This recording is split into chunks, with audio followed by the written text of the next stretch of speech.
Hey everybody, glad to have you here. So one of the things that I hear a lot in the internet lately is that cars are too expensive, that it's very hard to buy a decent car for the prices that we have nowadays.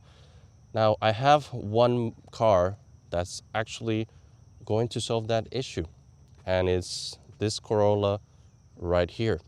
It's 2024 Corolla base LE. If you want to find out if it's going to be useful for you and the price, stay all the way till the end of the video. Let's get started.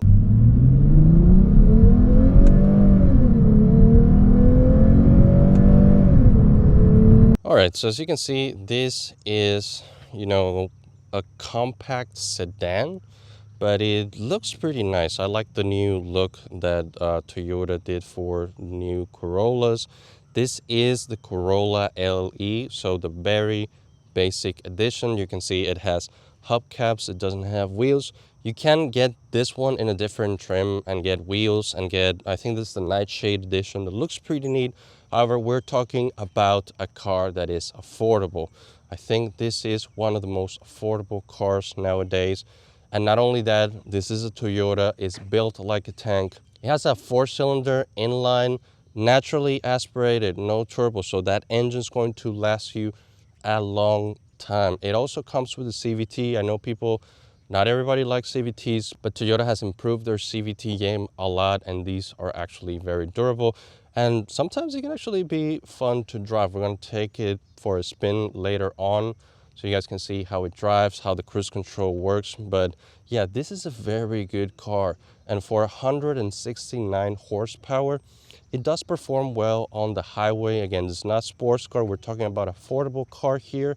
Okay, here in the inside, as you can see, is not too special. Very basic stuff. It's a basic price and it's also a base car, so you can see the materials are good. There's a little bit of a rattling. I'm already on 10,000 miles on this car, but it's like a little bit, it's a base car, but I think it's fantastic and it's well constructed. As you can see, you got a nice and big infotainment here. You got all your AC controls down here, like every one of us like it. And you got some gauges here in the center dash with the screen in the middle. Over here in the wheel, you have your controllers for the menus and if you want to do calls and radios. And over here, you got cruise control, which I think it's pretty neat. I think the cruise control in this car is fantastic for the price. To me, this car has surprisingly a lot of technology for the price that I got it. So you got that little screen in the middle that gives you a lot of information plus everything else in there. We're going to test the cruise control in a bit so you guys can see. The other thing is over here, again, nothing too special.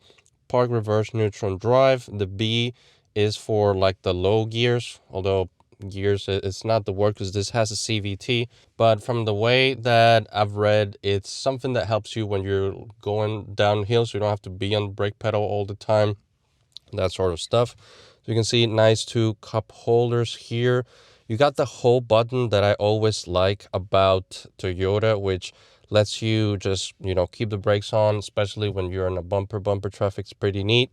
The parking brake, which I've never used because I always have it in the auto parking brake. Again, that's a neat feature that this car has for the price. And you got a decently sized storage space here with a 12-volt inlet and also a USB-C. This thing has a lot of USB-C. It has one here. It has one here. One thing, if you have this car, usually we connect it here. This thing comes with wireless Android Auto and CarPlay. However, I find that wireless Android Auto and CarPlay can be hit and miss sometimes, not all the time. So whenever we're taking a trip or if we need to use maps, we usually plug it in just so, we don't have to deal with the disconnection and stuff. One of the things we like to do usually is if we're going to use Android Auto or CarPlay, we plug it here. And if we just want to charge our cell phones, we plug it right there, because this one doesn't go into like the interface and everything else. All right, let me show you back here. As you can see, as I said last time, I'm 6'1", not super tall, but also not short. The back seats are pretty comfortable. As you can see, I still have some leg room here, even though I am in my driving position, which is not all the way back, but it's plenty back from the driver's chair, and I still have some leg room here. I'm not hitting. One thing is for me, the top being here in the back seat, the top, I'm hitting my head. It's not horrible, but yeah, I am hitting my head. So probably if you're taller than 6'1", this could be an issue. You also have the 2 USB-Cs here. This is surprising because not even my Lexus IS has this. So again, for the price, you're getting a lot of things here. You can have a person in the middle because the bump in the middle is not as high. The seats are very comfy. They are very well padded. Everything is cloth, but sometimes, I think cloth it's fine. I'm not one of those people who has to have leather and everything. So I think the cloth seats in here are very well done. You have some storage space here too if you have kids in the back. So for the booster seats, if you have kids, you can just put them here and you have 2 of them. So this is a good family car. A lot of people saying that you must have an SUV if you have a family. Unless you have a family of like more than 2 kids, probably you're gonna need an SUV. But if you just have a family, 1, 2 kids, having a car like this is actually pretty good. Your kids are going to be very happy here in the back. There's plenty of space for them. If you have booster seats or not, there's storage space right there. Let's go and check out the trunk.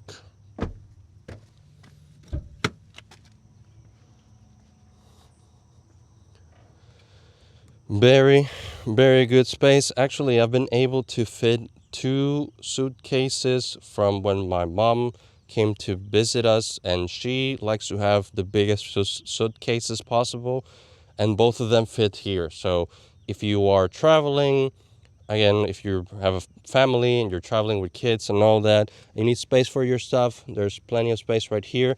This is actually something that the dealership gave us, which I think is pretty funny. It's a good storage space, but you can see this thing, it's pretty large, pretty useful. The back seats do fold down in case you need that. You're not going to be hauling stuff in this car, of course, but it's very, very decent space. All right, let's take this one for a spin. And as you can see, it has this kind of like switchblade key, which not everybody is looking for a smart key. I think there's an upgrade for this car with the smart key, but you lose what we're trying to achieve here, which is having a very affordable car. So turn it on.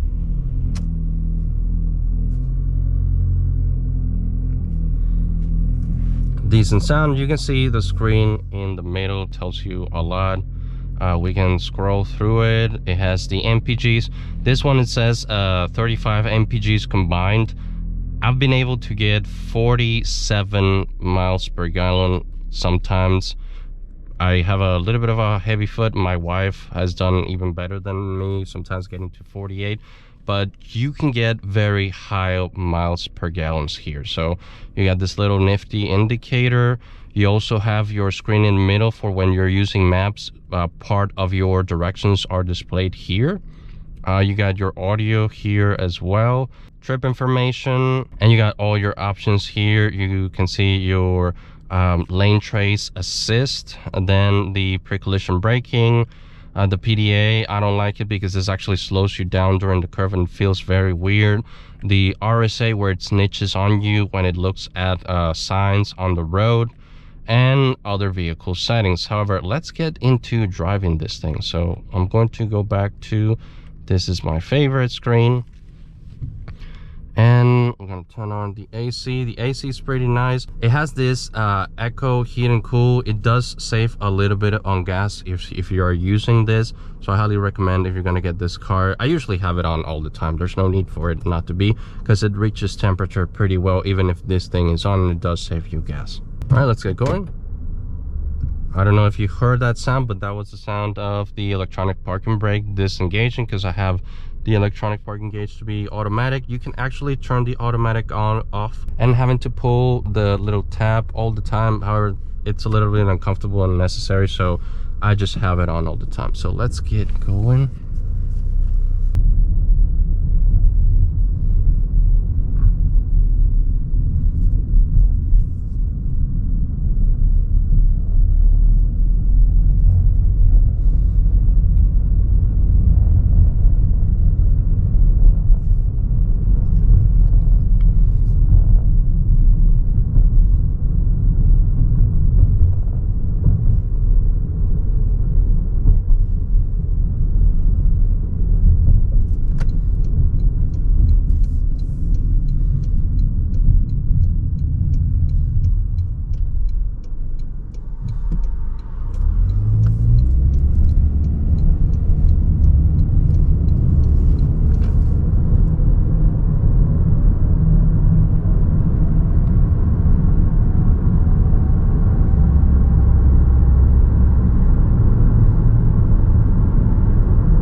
So the suspension of this car is pretty comfortable to drive, even on bumpy roads.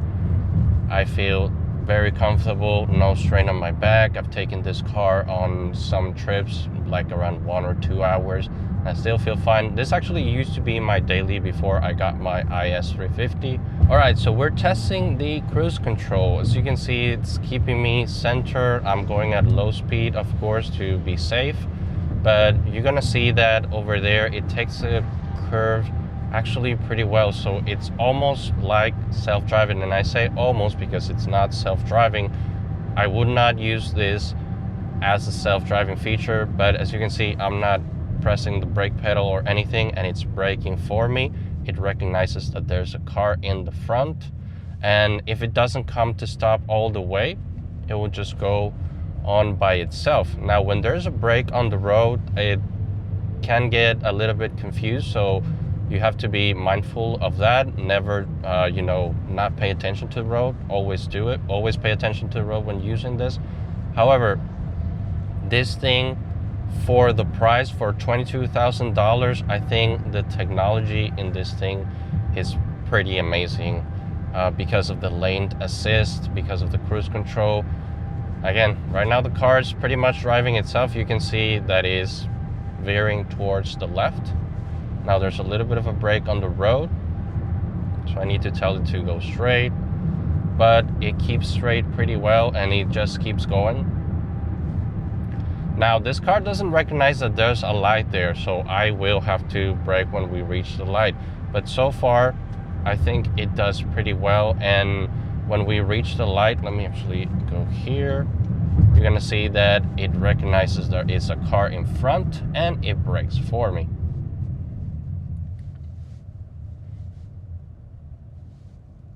And it comes to a full stop.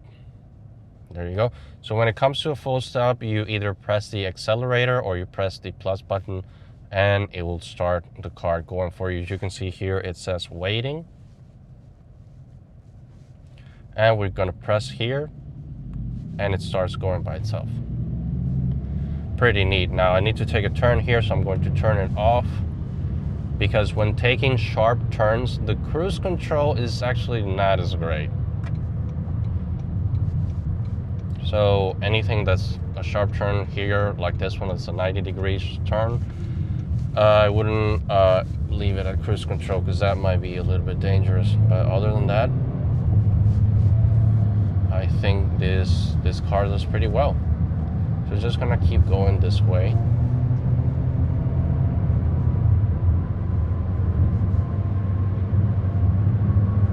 You can see that for 169 horsepower, it's pretty decent. We're gonna get into the highway very soon, and you're gonna see that even though in numbers it's a slow car, it has a CVT, it does pretty well if you need to like get the on-ramp or just get around the truck. This car does the job. Get a ramp up here.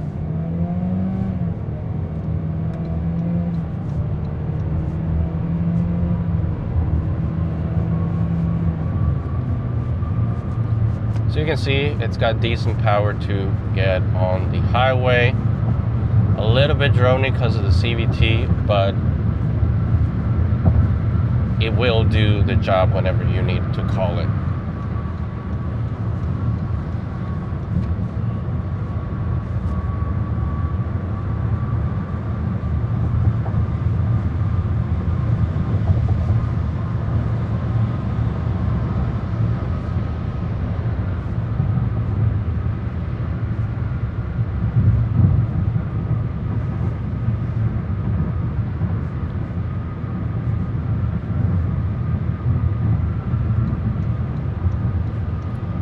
Now this one also doesn't have blind spot monitoring, so you either have to set up your mirrors correctly or get one of those little mirrors things.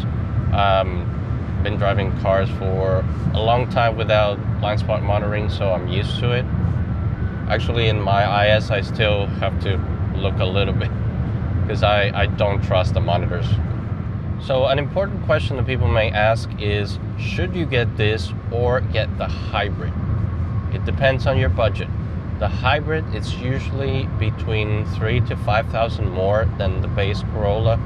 So if you have a little bit more money to spend, you are going to get a car that's a little bit better on gas. And when I say a little bit better, I hear that you can get with the hybrid, you can get all the way down to 50, 55 miles per gallon.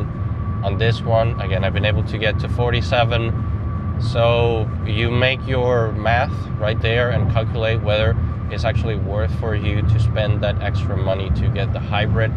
The reason why I personally didn't get the hybrid is because even though hybrids are great, I trust naturally aspirated gas car a little bit more as long as I can buy it. If it was a car with a bigger engine, like if I was to buy a truck, I'll probably buy a hybrid so it saves on gas, but this thing is very good on gas, so I didn't feel the necessity to go on the hybrid. To be honest, if you're going for a hybrid, just go all the way and get the new Camry. The 2025 edition Camry is pretty good looking. It looks very sporty for the fact that it is Camry, and it has like the latest generation hybrid from Toyota, which will also be good. So if you're going to spend that extra money, I'd say just go a little bit higher, and it's just a tiny bit higher to get the new Camry. But if you're looking for something around the 22, less than $25,000, I'd say I'd go with this. Okay, let's look at the infotainment, but before that, I want to show you right now the car is in whole. I have that whole thing engaged. You usually get that green light, and the yellow light tells you that it's doing it for you. I don't have my foot on the brake right now, so I think that feature is pretty neat.